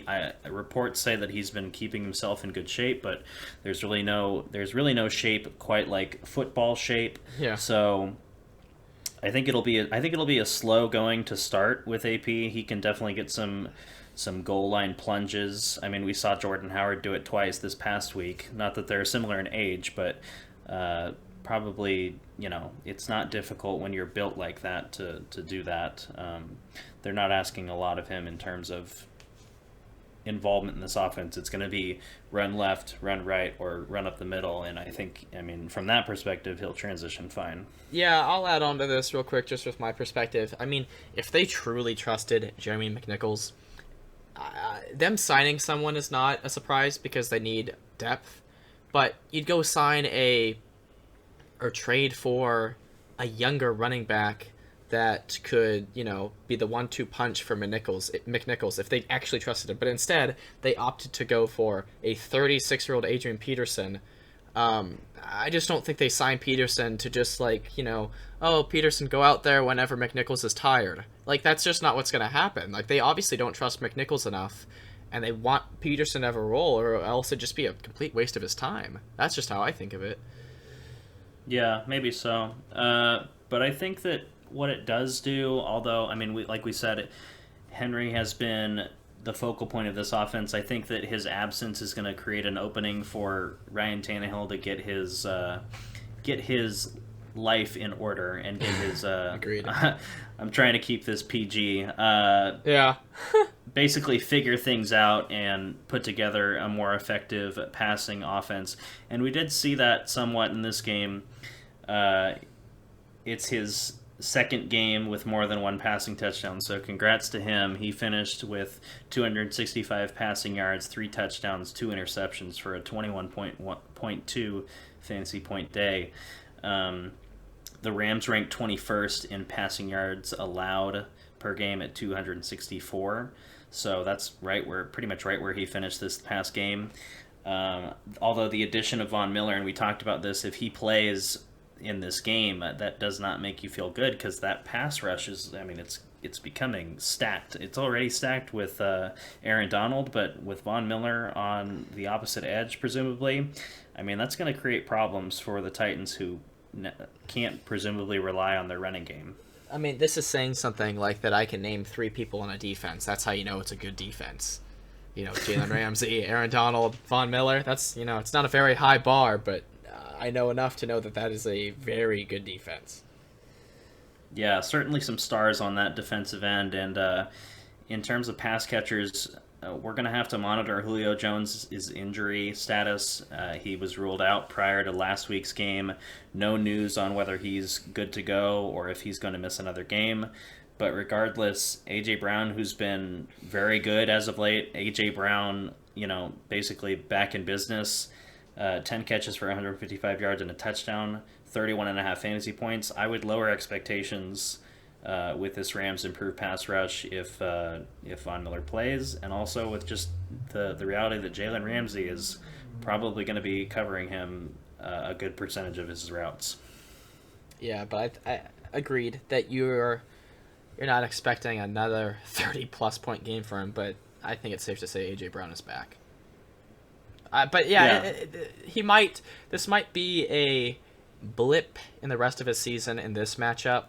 You're still starting him, but it's a very tough defense. Jalen Ramsey's there, but you got to trust him. That's why I said lower expectations, but I think he's back as a pass catcher. Yeah, so I completely agree. All right, cool. Let's move on to the Rams. So Matthew Stafford threw for 305 yards and 3 touchdowns to finish with 24.2 fantasy points. It's a good matchup. Tennessee ranks 24th in passing yards allowed, 267 passing yards. He's got 10 touchdowns and only 1 turnover in the past 3 games. You love that. That keeps his ceiling high in terms of those negative point plays being minimized. And then with Darrell Henderson, 14 carries for 90 yards and a touchdown, 1 catch for 3 yards and a touchdown to finish with 22.3 fantasy points. Sony Michel had 9 carries, so he's still involved in this offense, but I think it's a less concerning situation compared to the Packers. Sony Michel I don't think has rushed over like 45 or 44 yards. So in that regard, there are worse situations, and Darrell Henderson is getting similar usage to Aaron Jones. So I still feel good about him. Do you agree with that? Yeah, I do agree. He's proven his value. Underrated value pick in drafts, most likely, for what he's doing this season. Yeah, I agree. You trust him. Yeah, cool. And then, the downside with this matchup is that Tennessee ranks 8th in rushing yards allowed per game at 100.8. So he's going to have to get more involved in the passing game to deliver those RB1 numbers. He only had 2 targets last week at Houston, but I think that kind of has to do with Houston just getting blown out by them and them not needing to pass a lot. So I'm not really concerned by that. Agreed. I think he can get it done again this week. And then we're going to just skip over Cooper Kupp because obviously you're starting him. He's the number 1 wide receiver in fantasy. He's just an exciting player all around. But his teammate Robert Woods, you roster him and you were giggling like a little girl about how he was doing against me this week. 20.7 fantasy points on 6 touches. He had 3 catches for 35 yards and a touchdown, 3 rushes for 22 yards and a touchdown. So, how are you feeling about Woods going into this matchup? The reason it's laughable is because this should be someone that you trust his production. And this is like, I don't know, we made fun of Kenyon Drake's numbers in past weeks. I mean, that's like that level. Right, yeah. You're starting him because... Yeah, he did have 9 targets in this offense, but he only reeled in 3 of those catches. So I would say that although you probably don't feel as confident as you should, given the matchup, just because of Robert Woods' inconsistent usage. Yeah, and I mean, I guess it's somewhat reassuring seeing that he got 3 rushes. It's like this team wants him to get involved, but they, can't take away from Kupp, I guess. So it's hard to say you trust Woods. In our league where we have 4 flexes, I'm starting him. Not really thinking twice about it. That's not saying much.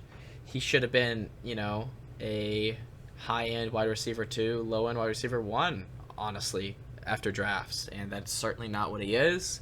I'm glad as far as a fantasy day he did well, but I'd like to see a less fluky stat line. But I'm still happy that he's getting production. Yeah. All right, let's talk about the final matchup of the week, which is the Bears at the Pittsburgh Steelers. So let's start with Justin Fields. 19 completions on 27 pass attempts. He had 175 yards for 1 touchdown and 1 interception. But here was where his day really picked up. 10 carries for 103 yards and another touchdown. So he finished with 25.3 fantasy points. I mean, with low passing numbers, he has to run a lot to produce respectable fantasy value. We have not seen him have a good passing game yet, or at least like a respectable, quarterback performance that would, give him standalone value. It's always been with his legs. He's either rushed for a touchdown or he's had a lot of rushing yards in a game. So I'm not buying his production as of yet, but I mean, his carries have increased the past 3 weeks, 6, 8, and 10. Are you buying this, or do you want to wait on him for a little while before you see if it's legit? Yeah, I think you wait on him. I don't think you... it's hard. I guess what I was thinking, and not that I'm not saying that Justin Fields is Lamar Jackson, but Lamar Jackson passing did struggle his rookie season. So that doesn't give you much hope for Fields the rest of the season, because even Lamar Jackson at that, I guess you could say archetype of a quarterback, even struggled his rookie season. But it's definitely shows his talent as a rusher. But again, it gives him a good floor, but I don't think you can trust him. I think you have to wait on him. I don't think anyone's starting Justin Fields in a 1 quarterback league. Yeah, at least in a 10 team or probably even a 12. Yeah. Agreed there. Let's talk about Khalil Herbert, who finished with 8.8 fantasy points. He did get 23 carries, which you love to see. 72 yards, that's not bad, but no touchdowns. And on the 2 passes that he did catch, he finished with -4 receiving yards. So that was a slight boost, but not as good as it could have been, certainly. Yeah. There is no word currently, as of this recording, of Montgomery returning this week. They do have a Week 9 bye, so I would not be surprised at all if they held Montgomery out until to return into Week 10. The volume is there for Herbert, and you're not concerned with Damian Williams' involvement in this offense. So I think, the matchup isn't great either. Pittsburgh ranks 12th in rushing yards allowed at 106 and 8th in points per game at 20. So I don't know. What's your confidence level with Khalil Herbert for potentially his last starting gig? I mean, again, the matchup's not great, and that hurts him, as you've already said. You like to see 23 carries. If you have a team that's like, you got Christian McCaffrey or Derrick Henry, like teams that definitely paid high on running backs but are now dealing with the injuries, I guess assuming, or have been dealing with the injuries and need a fill-in. I think he's a safe fill-in, but it's hard to trust. Not a great not a great matchup, and yeah, I mean, it's tough that this will probably be his last game before Montgomery takes over. Yeah, because so the original timeline they had for Montgomery was 3 to 5 weeks, and I believe this past week marked 3 weeks. So 4 being this week, and then 5 being the bye. I think it's a good chance that you see him back in week 10. Yeah. And I think once that's the case, I think Khalil Herbert's value pretty much returns to a handcuff and not much more. Agreed. All right, and then lastly, let's talk about these pass catchers. Carson, Allen Robinson finished with 5.1 fantasy points. He's been a double-digit scorer one time this season, and that stat line for that game was 2 catches for 24 yards and a touchdown on 4 targets. Is he droppable at this point? Statistically, 100%. For what I know he can do, I would never want to drop him. That's really tough. If he's just wasting a spot on your team, and you don't have someone that can fill in for him right now, and there's someone on the waivers that's better, I guess I'd like to hold out on him. But I've already said that I don't trust Fields almost this entire rest of the season, so I guess you could drop him. I think what it really comes down to is it's about your personal situation in terms of your record. If you're 7-1, you're 6-2, even 5-3, I'm not necessarily going to drop him for a waiver claim. Yeah, that would probably also sit. Yeah, that would probably also sit on my bench. But if you're on the opposite end of that spectrum and you're struggling and you need wins right away, I think Allen Robinson is droppable because he's wide receiver 60 on the season, and that's unbelievable to say out loud because he is usually a top 15, top 12. Like, he's a reliable pass catcher, but in this offense, in this current system, you can't trust him. Yeah, it's tough. Yeah. And then on the other side, Darnell Mooney, 6 catches for 64 yards to finish with 12.4 fantasy points. He's the only pass catcher on this offense that I am remotely comfortable flexing, and I still don't feel great about it. I mean, based on what we've said about Justin Fields and his passing struggles, I mean, if you have to roster a Bears pass catcher, it's Mooney. Outside of that, I don't know what you do with that offense. Do you have any knowledge as to why Mooney is having not a ton of success, but more than Robinson? I really don't. I think that I really couldn't tell you. I mean, I think that we're all confused with how Allen Robinson's season has gone so far.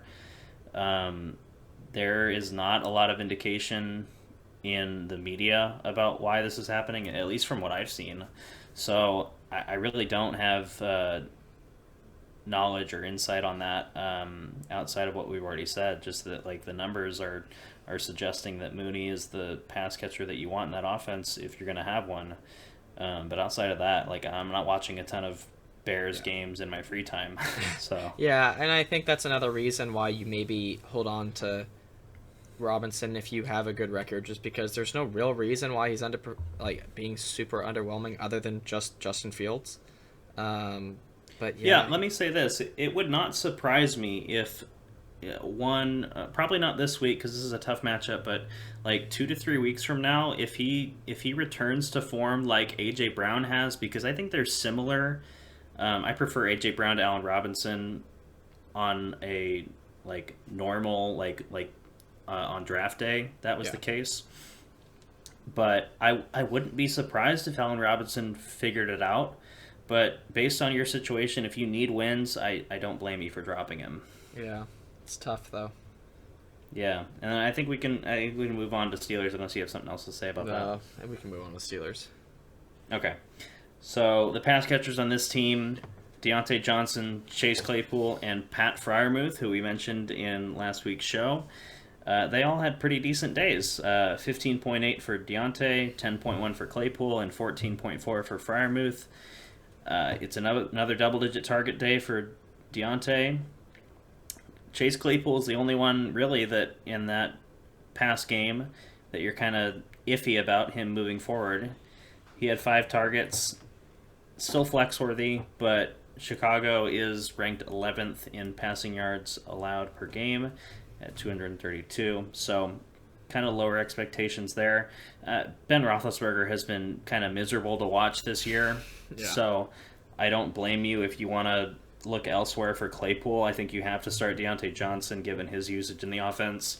Oh yeah. With Freiermuth, he's got back games with 7 targets. I think he's a strong streaming option at tight end this week, considering there's 3 fantasy relevant tight ends on a bye. And then with Najee Harris, he's just a fantasy stud. He finished with 21 fantasy points this game, and Chicago ranks 25th in rushing yards allowed per game at 125. So I expect more good things from Najee. Yeah, agreed. Najee's a must start. Yeah, but I mean, just to give you an example, like that Najee was taken outside the top, definitely outside of the top 5, which is understandable given the players ahead of him and him being a rookie. But I think it's more interesting to see in future in the next season where Najee falls in drafts, because I think he will qualify in that top 5.